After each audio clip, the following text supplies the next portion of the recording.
Sight for Wight Talking News for Friday the 13th of November 2020. Alison reading from the Isle of Wight County Press. Hopes high for return to Festival Island for 2021. We are all guns blazing for 2021. It'll be like the roaring 20s when we're back in the festival field. These were the words of Isle of Wight Festival boss John Giddings, who has sold 40,000 tickets for next year and is determined the show will go on. It is good news about the vaccine, and our fingers, arms and legs are crossed. I will definitely be up for it, he said. I have a meeting this week about booking the 2022 acts. We are not going to give up. People have missed it. They want to come back, and I will do everything in my physical power to make it happen. COVID can't go on forever, and when we are back at the festival, it will be like the roaring 20s. Mr. Giddings spoke exclusively to the county press about the news MPs are to examine the plight of music festivals in the UK following the widespread cancellations across the year. The Digital, Culture, Media and Sport Committee will look at how government policy could support festivals due to take place in 2021.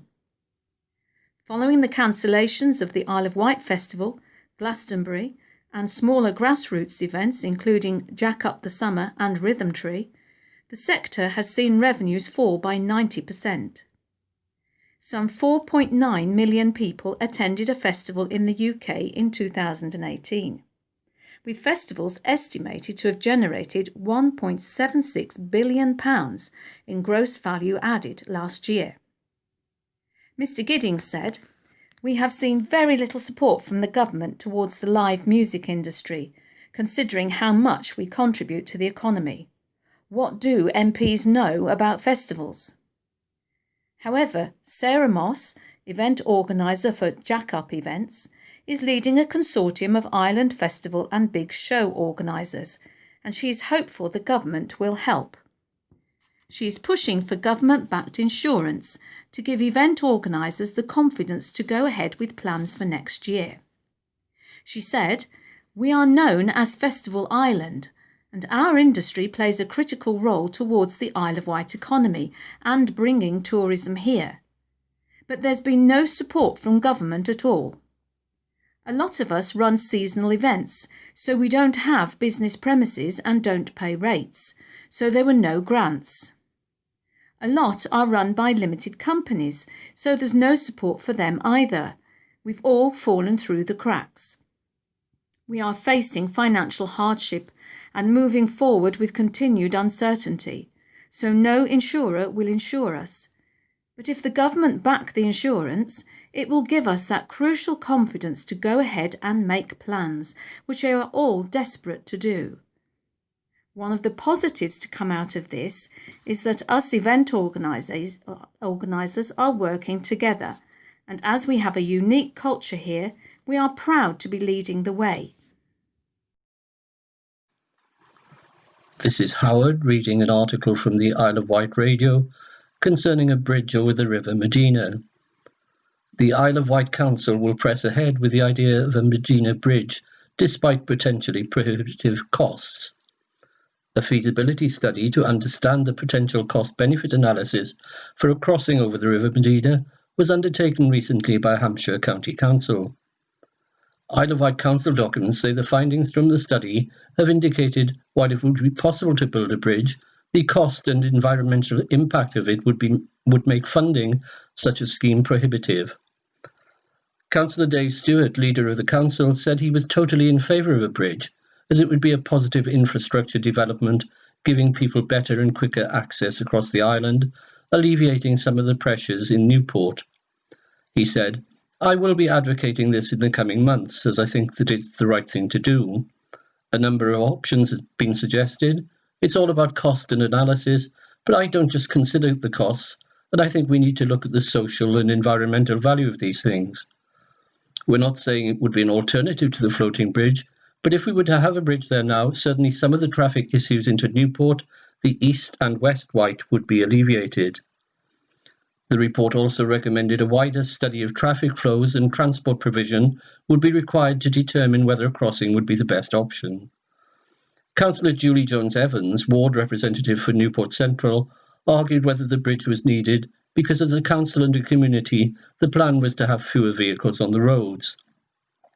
She said, "I'm very much looking forward to the outcome of the feasibility study, to having rail links between Newport and Ryde, or some other sort of public transport link. I think this is where we need to be going." Responding to her comments, Councillor Stewart said the government's Transport Secretary, Grant Shapps, did not see cycling as an alternative to cars, and Queen Victoria didn't see the floating bridge as an alternative to a proper crossing. Councillor Debbie Andre, leader of the Island Independent Group, agreed with Councillor Stewart, saying she would be very supportive of a bridge as it would make a significant difference to the traffic flow around the island. She said, "I think it was a shame the £9 million from the government was not put into this instead of the St Mary's scheme." This is Den reading from the Island Echo. Highly infectious bird flu is back with prevention zone activated.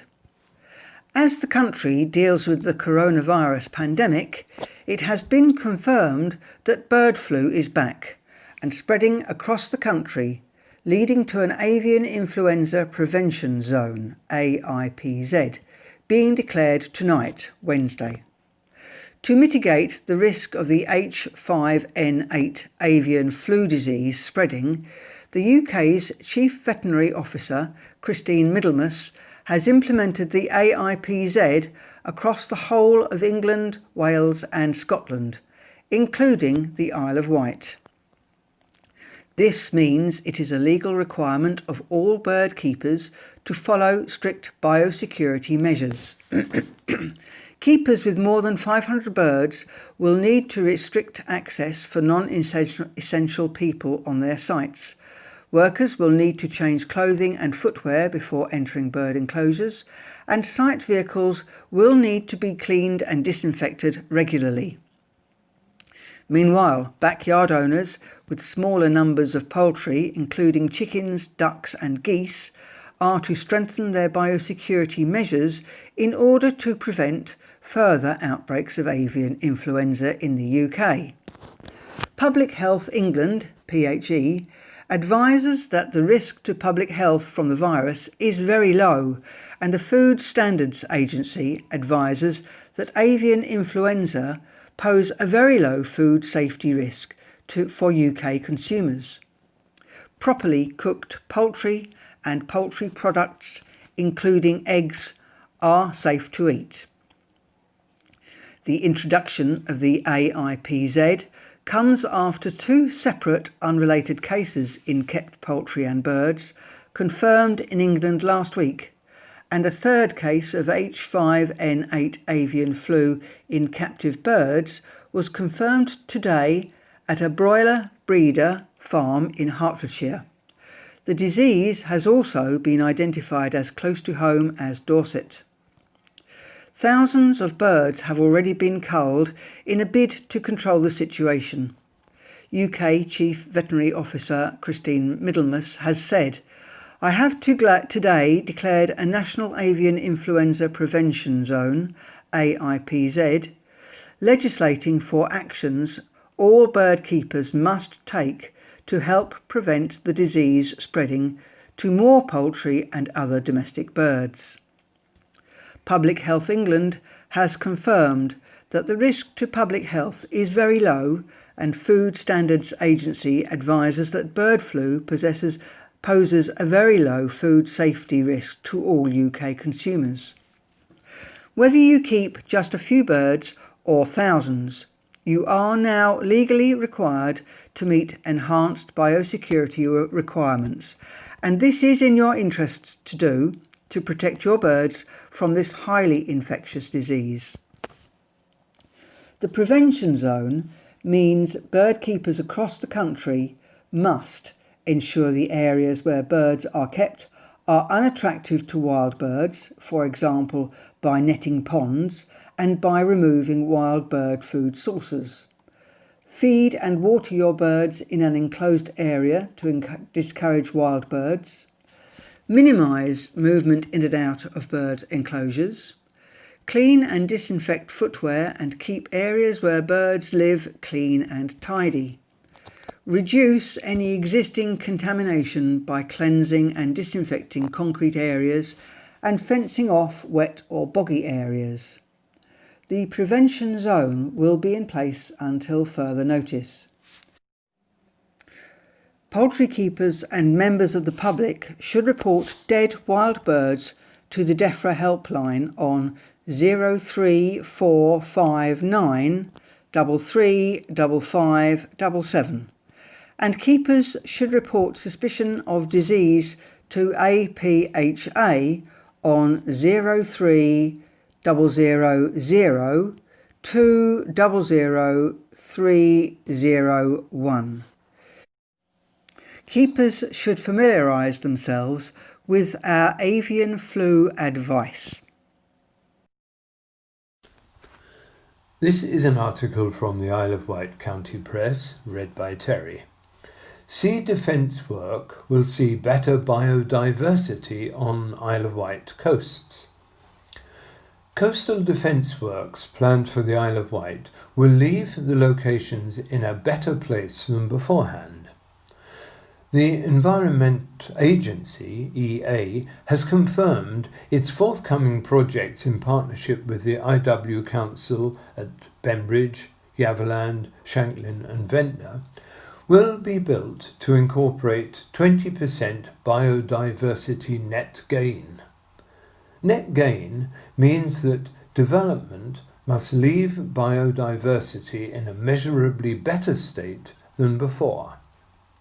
The news has been welcomed by Island MP Bob Seeley.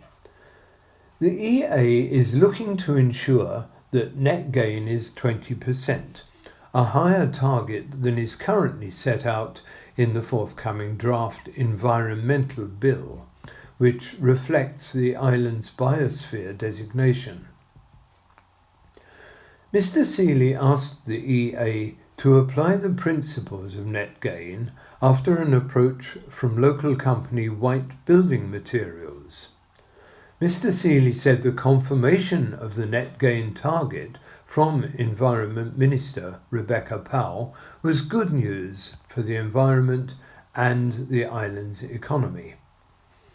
In her letter, the Minister highlighted the work in this field by Sandown-based Articology and also praised Wight Building Materials' approach in raising the net gain issue through the MP.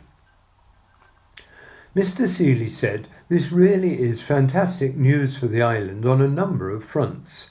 We will be leading the way in terms of being a beacon for sustainable development, and I very much hope that opens the door for local companies. We have considerable expertise in this area, and just as importantly, we have go-getting businesses that are always looking to innovate and to do the right thing." Steve Burton, General Manager of Wight Building Materials, said, "This is a really positive announcement by DEFRA and the EA, and I would like to thank Bob for taking up the issue on behalf of the island's business community. This is an exciting opportunity for all those businesses who act responsibly and in tune with the local environment."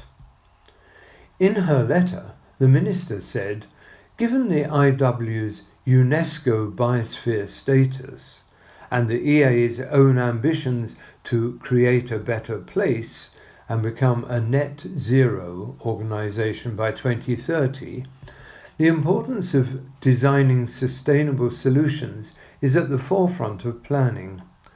This is second only to the EA's objective of providing cost-effective and deliverable coastal erosion and flood risk interventions that protect properties, infrastructure and life." Nigel George of Articology said, "For us all at Articology and parent company ARC Biodiversity and Climate, Creating net gain for biodiversity and shaping better places for wildlife and people are the motivation for what we do. Emily Gordon, Environment Agency Programme Manager, said, "The Environment Agency is committed to protecting properties, infrastructure and designated habitat whilst providing cost-effective coastal erosion and flood risk measures. Our early commitment to a 20% net gain for those schemes will help us improve habitat for both people and wildlife for future generations." Hello, this is an article read by Sue from the Island Echo. Red Jet to run to a reduced timetable from Monday. Red Funnel has announced it is making changes to its high-speed Red Jet timetable from Monday, reducing the service significantly to a commuter timetable. While the operator will maintain its daily Red Jet service between West Cowes and Southampton 7 days a week, the service will move to a commuter timetable format, effective from Monday the 16th of November. Red Funnel has seen a 60% decline in demand for its services compared to recent weeks, now bringing overall daily traffic passengers counts to just 15% of what they were this time last year. The revised timetable has been established to serve the majority of Red Jet customers who continue to commute for essential reasons, with an estimated 70% of passengers already travelling at the same time as the revised schedule. With demand significantly reduced, the Red Jets will also be able to carry up to 5 full-size, non-folding bicycles per crossing, on a first-come, first-served basis. To support islanders crossing the Solent following the suspension of the Fast Cat service, Red Funnel also confirms that the company will accept all pre-booked White Link foot passenger tickets on both its routes between Southampton and East and West Cowes. Fran Collins, CEO, Red Funnel, added, "As for many businesses, this second lockdown has brought additional challenges, and we are doing our absolute best to ensure we make the right short-term decisions to safeguard our long-term ability to provide a lifeline service to the island and its communities. We remain deeply committed to doing everything we can to keep sailing and maintain our services. We hope these changes won't last long." As we've done since the start of the pandemic, we've worked closely with other operators and the Isle of Wight Council to ensure that the island remains connected and supplied to the best of our efforts, and we look forward to resuming normal timetables as soon as we're able. With effect from Friday the 13th of November, Red Funnel will be suspending its food and retail services in Southampton's Terminal 1 and closing the Signature Lounge on board its vehicle ferries until further notice. Takeaway food and drink services will continue to be offered on board the vehicle ferries. Isle of Wight Council leader Dave Stewart has said, "I welcome the retention of vital commuter services between Cowes and Southampton. These will be daily, high-speed foot passenger sailings which meet the needs of most regular passengers still travelling for essential reasons. I cannot overemphasise how important it is for the island to maintain good commuter services through this second lockdown. They provide a lifeline for islanders who need to travel to the mainland for work, to attend medical appointments or attend school. As I said yesterday, I understand the pressures of lockdown are having a significant impact on our ferry companies, caused by reduced footfall, and, like many other businesses, they are clearly reviewing their service provision. As a council, we will be continuing to lobby for services to be maintained to their fullest, and the island has connectivity with the mainland in a way that provides a vital lifeline for goods, services and key workers." This is Howard reading an article from the Island Echo regarding Remembrance Sunday. The Lord Lieutenant of the Isle of Wight, Mrs. Susie Sheldon, attended a brief service given by the Archdeacon of the Isle of Wight at the War Memorial in St. Thomas's Square in Newport on Remembrance Sunday. Mrs. Sheldon laid a wreath as the Queen's representative, with others present including Chairman of the Council, George Cameron, and Isle of Wight MP, Bob Seeley. Meanwhile, Deputy Lieutenants laid wreaths on war memorials around the island on behalf of the Isle of Wight Lieutenancy. Where services were taking place within the government rules, the Deputy Lieutenants took part in these services, but elsewhere they attended on their own and laid a wreath at an appropriate moment. The Lord Lieutenant has said, "It was sad that our normal community remembrance events couldn't take place this year, but I'm aware of the enormous effort that has been put into making sure we mark the day appropriately. Many people have quietly laid their own wreaths for the organisations they represent, and our war memorials around the island show that we have not forgotten the huge sacrifices that have been made in the past." On Tuesday, 3rd of November, the annual Garden of Remembrance service was held at Carisbrooke Castle, and crosses were laid in memory of members of the Royal Navy, the Army, and the Royal Air Force, as well as other uniformed servicemen and women. Alison reading from the Isle of Wight County Press. Extra bank holiday in 2022 for Queen's Platinum Jubilee. Buckingham Palace has revealed plans to hold 4 days of celebrations to mark the Queen's Platinum Jubilee in 2022. Here's everything you need to know. The milestone will be marked with a once-in-a-generation show over a special 4-day bank holiday weekend, Culture Secretary Oliver Dowden has announced. On February the 6th, 2022, the Queen will have reigned as monarch for 70 years, the first time a British sovereign will have been on the throne for 7 decades. Plans are in place to stage a series of events across 4 days, from June the 2nd to the 5th in 2022, which will reflect the Queen's reign and her impact on the UK and the world since her accession to the throne in 1952. To create the 4-day weekend in June 2022, the late May spring bank holiday that year will be moved to Thursday, June the 2nd, and an additional bank holiday on Friday, June the 3rd will be created. A Buckingham Palace spokeswoman said, "The Platinum Jubilee offers an opportunity for the Queen to express her thanks for the support and loyalty Her Majesty has received throughout her reign. The Queen hopes that as many people as possible will have the opportunity to join the celebrations." The Culture Secretary said, "Her Majesty's Platinum Jubilee will be a truly historic moment and one that deserves a celebration to remember. We can all look forward to a special 4-day Jubilee weekend when we will put on a spectacular once-in-a-generation show that mixes the best of British ceremonial splendour with cutting-edge art and technology.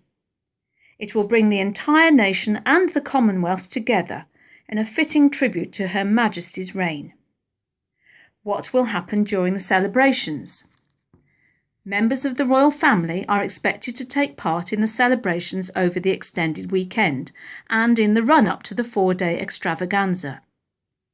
In keeping with tradition, a Platinum Jubilee Medal will be awarded to people who work in public service, including representatives of the armed forces, the emergency services and the prison services. Celebrations marking the milestone will be held during 2022 in the run-up to the weekend. The first week in June has been chosen for the Platinum Weekend, just like the Queen's Golden and Diamond Jubilees, with the summer month offering a better chance of good weather. This is an article from the Isle of Wight County Press, read by Terry. The newest Isle of Wight white-tailed eagles explore the mainland. 3 of the island's newest white-tailed sea eagles have spread their wings and flown across the Solent to explore further. 2 of the 2020 cohort flew independently to Land's End before heading back east, while another travelled to East Sussex and back. G461 explored quite a lot of Sussex, but after a perfect exploratory flight of 276 miles over the course of 2 weeks, The young male decided he liked island life best and has remained this side of the Solent since. G471 enjoyed a trip along the Devon coastline and even flew to Lundy Island, becoming the first white-tailed eagle sighting on Lundy for 140 years. He was last seen heading through Cornwall. Also enjoying his holiday time is G463, who headed out through Devon and has not returned as yet. Over the spring and summer, the 4 eagles released in 2019 have wandered widely, with the satellite tracking data providing a valuable insight into their movements and how they have learnt to live successfully in the English landscape. 2 of them remain on the Isle of Wight and are continuing to catch fish around the coast. The other 2019 birds, G393 and 318, are currently in Norfolk and Lincolnshire, respectively. This is Den reading from On the Wight. Number of Isle of Wight children in care well above national average and rising. The poor mental health of parents has been a contributing factor to almost as many children being taken into care in the last 6 months compared to the entire previous year. The number of children in care on the Isle of Wight has increased over the course of the COVID pandemic. One council boss has potentially put the increase down to delays in referrals due to the lockdown, meaning families broke down.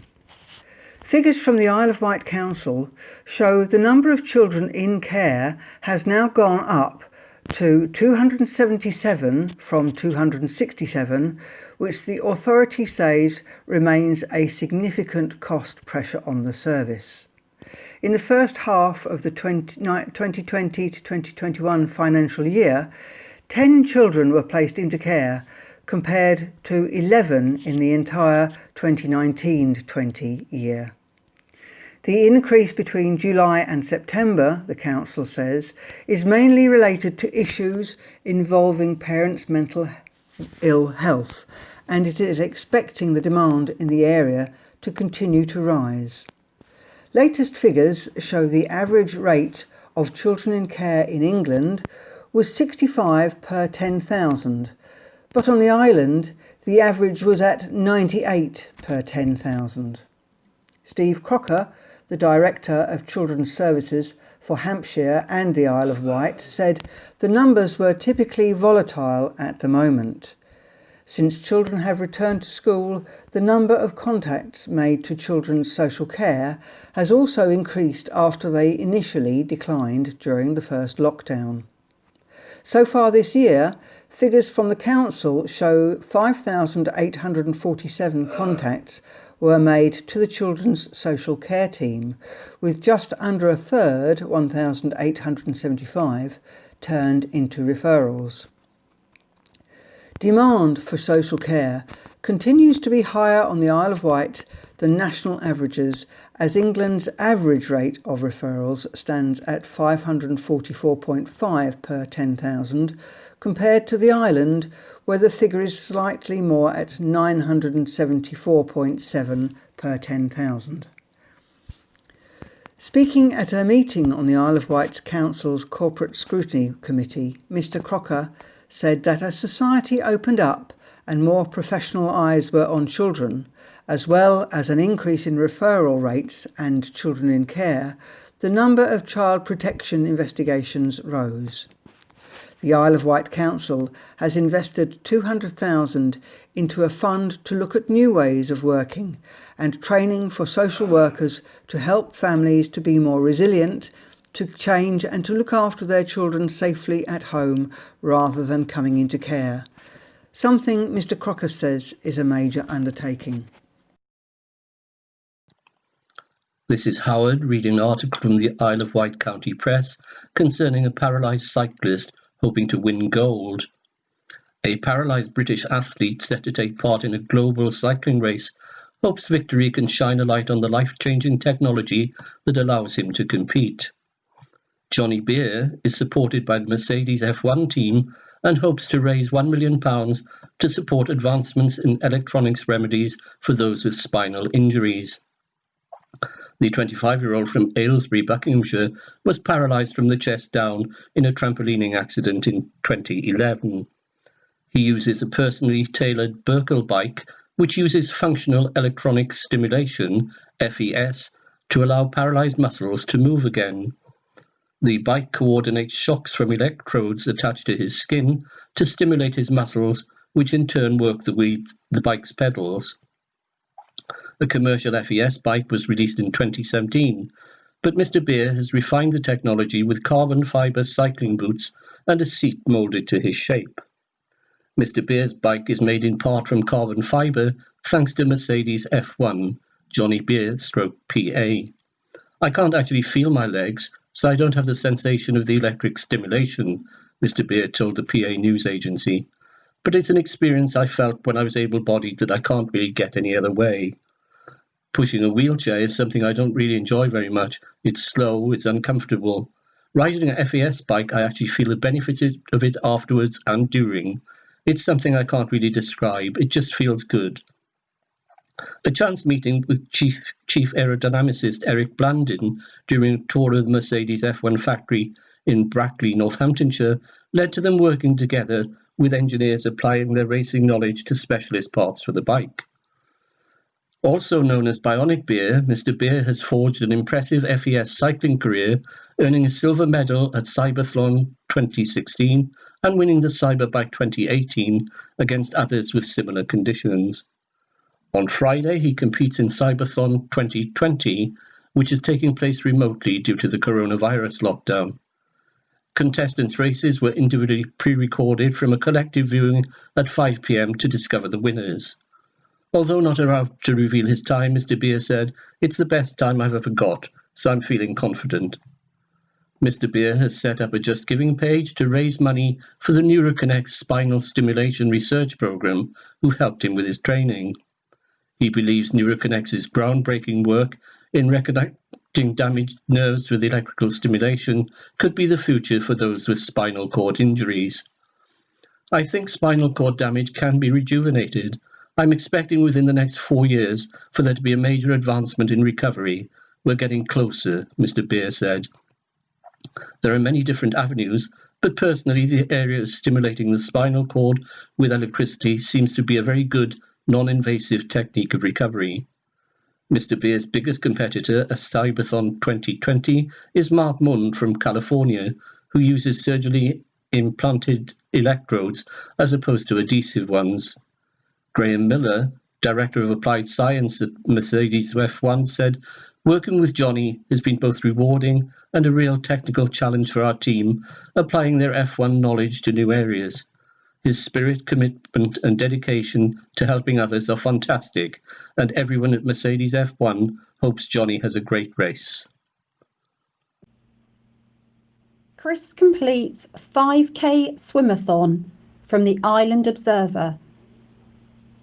A disabled Newport man has swum 5,000 metres in the West Wight Sports and Community Centre's pool last month to complete the 5k swimathon 2020 challenge.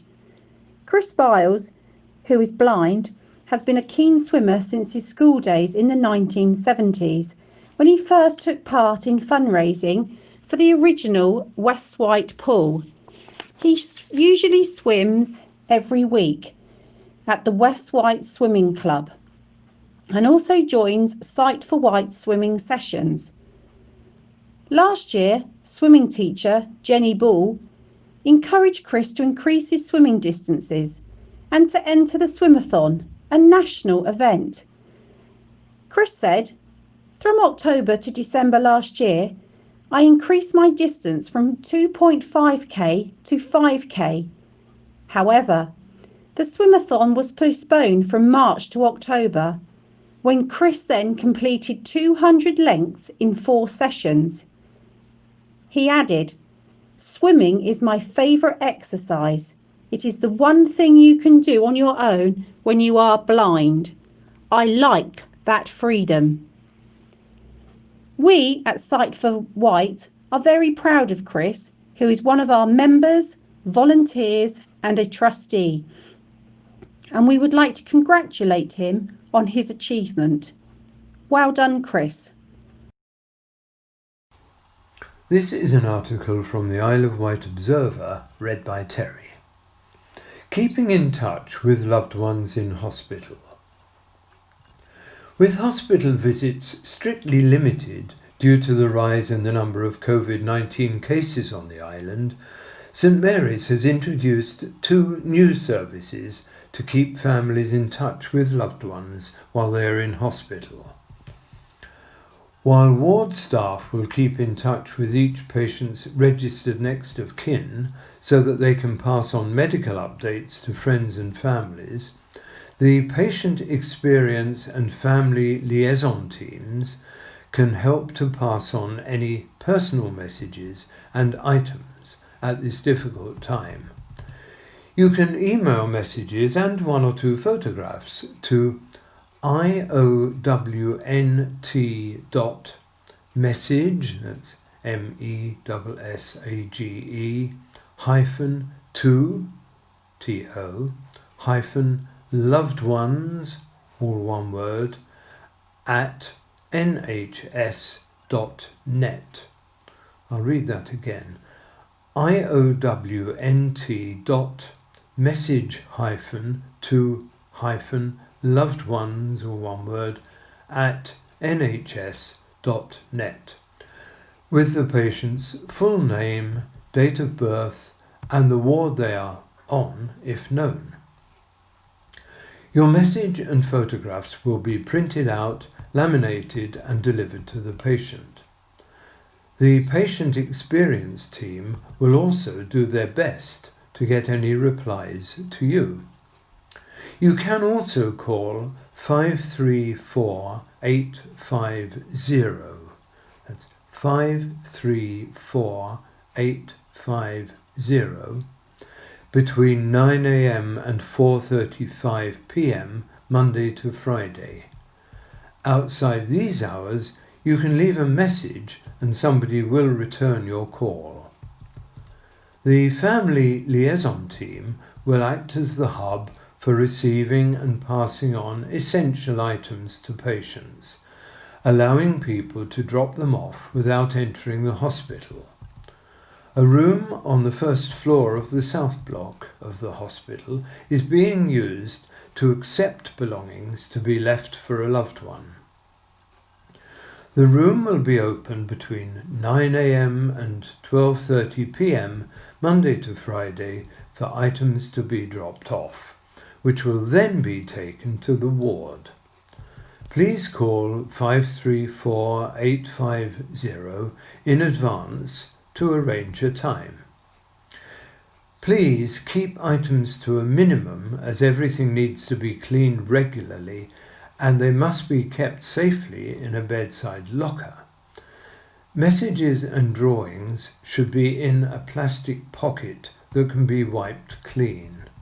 Do not take in perishable items or valuables. Everything should be placed in a plastic bag marked clearly with the patient's name, date of birth, and the ward they are on, if known. Hello, this is an article from the Island Observer, read by Sue. William is 2020 Child of Wight. An 8-year-old who recycles socks to make into toy fish and sell them for charity has been crowned the overall winner of the 5th Isle of Wight Radio's 2020 Child of Wight Awards. Conservationist William Jordan has also sold sock parrots, sock stingrays and sock jellyfish in a bid to support the Rainforest Trust UK to save parrots in the wild and island charity Blues Seas Protection. William's mum Lucy said, "We're so proud of him and his actions towards conservation and education." Gary Oates, chairman of Blue Seas Protection, added, "He approached us and we were delighted he got in touch. His socks have sold worldwide and his achievements have been unbelievable. His efforts are helping to raise the profile of both charities all over the world. The awards ceremony was postponed this year, but the winners were announced by host Paul Topping on Isle of Wight Radio's breakfast show, accompanied by Hayley Woodward and Oliver Dyer. Claire John, Managing Director of Isle of Wight Radio, said, "Given the current pandemic, we knew it was especially important to celebrate our amazing young people. Although the ceremony itself couldn't go ahead as planned, I'm so glad we managed to ensure the show went on regardless. There are so many fantastic young people on the Isle of Wight, and what an amazing group of worthy winners." John Irvin, CEO of White Fibres, said, "In this very difficult year of the COVID-19 pandemic, it is even more important to recognise the achievements of our young people." Hello, this is Lisa, CEO of Sight for White. Welcome you to this week's Talking News. This week has been busy in the preparation for collating all of the stories that have come in for our annual story writing competition. We've been so pleased that many of the schools have engaged this year, with lots of entries coming in from children. We've also spent the week collating the prizes that are coming in for our annual raffle. We are aiming for 125 individual prizes to celebrate the 125 years that the charity has been working to serve visually impaired people on the Isle of Wight. So far, we are delighted to announce that we are just a few prizes short of our target 125 prizes, but I'm certain these will come in the next few days. As always, the Isle of Wight have been so generous in supporting our cause and have donated so many different and varying prizes. It now is down to everybody out there to buy tickets in order to win these fantastic prizes. Tickets are just £1 each or £5 for a book. You can get them by calling us on 01983 522 05 and letting the staff know how many tickets you'd like. These can be paid for over the phone using a debit or credit card. This week has seen the continued expansion of our Hello Everyone campaign, which we launched last week with Hover Travel. You may well have seen us on the Isle of Wight Radio News. This Hello Everyone campaign is our aim to have a audible QR code outside every single front door of a building so that you can scan it with your mobile phone as you enter the building, and then it will give you an audio description of the layout of the building and anything you need to know. For example, where the reception desk is, or in regards to our shop, whether the changing rooms are open, if we're accepting cash, and how the refund system works.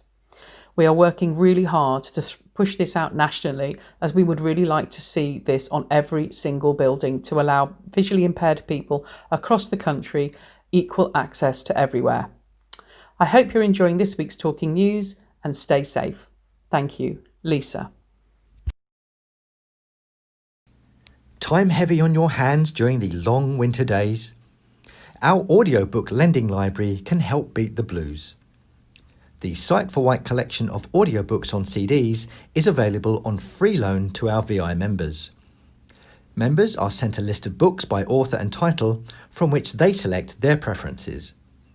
Audiobooks are sent out by post as Articles for the Blind, which is a free service, in protective reusable wallets. Once finished, members return the book by the same means. On receipt back at Millbrook House, another title is sent out in accordance with your preferences. Prepare to be entertained, intrigued, and learn new things offered by the wide range of book titles available. If you would like to sign up to receive audiobooks from the Sight for White collection, please contact 52205. Scaffolding news for week commencing the 16th of November. Newport area, 10A Lugley Street, Halifax High Street, Card Factory 103 High Street, 143 High Street, Exchange House St Cross Lane, Ventnor area, South View Grove Road, 1 Pier Street, Shanklin 95 to 97 High Street, 9 Landguard Road, 9 Regent Street, Elverston area, Lower Borthwood Main Road, Sandown area, White City Culver Parade, 2 Pier Street, 20 High Street. Ride area, 23 St John's Road, 168A High Street, 11 and 12 Esplanade, 44 Union Street, the Colonnade 1 Lind Street. Braiding area, 1 New Road, Cows area, Rope Walk Langley Road, NatWest Bank High Street, Carphone Warehouse High Street, Rope Walks Court Mill Hill Road, Yarmouth area, Port House St James's Street, Totland area, Vectis House Ward Road. This is the skip news for week commencing November the 16th. Cows area, Plot Shaw Road, Gurnard, 72 High Street, 170 Mill Hill Road, 1 Consort Road, 274 Arctic Road. Ride area, 9 Mill Ward Road, 90A Monkton Street. Ventnor area, 31 Allotment Road, Knighton. Bembridge area, Village Hall, High Street. Sight for Wight would like to thank you for listening to this week's edition of the Talking News. We would also like to thank our volunteers for reading, and a particular thank you to the Isle of Wight County Press, Isle of Wight Observer, On the Wight, Island Echo and Isle of Wight Radio. A special thank you must go to Vectis Radio, who has helped us get vital information to our members. Goodbye for now.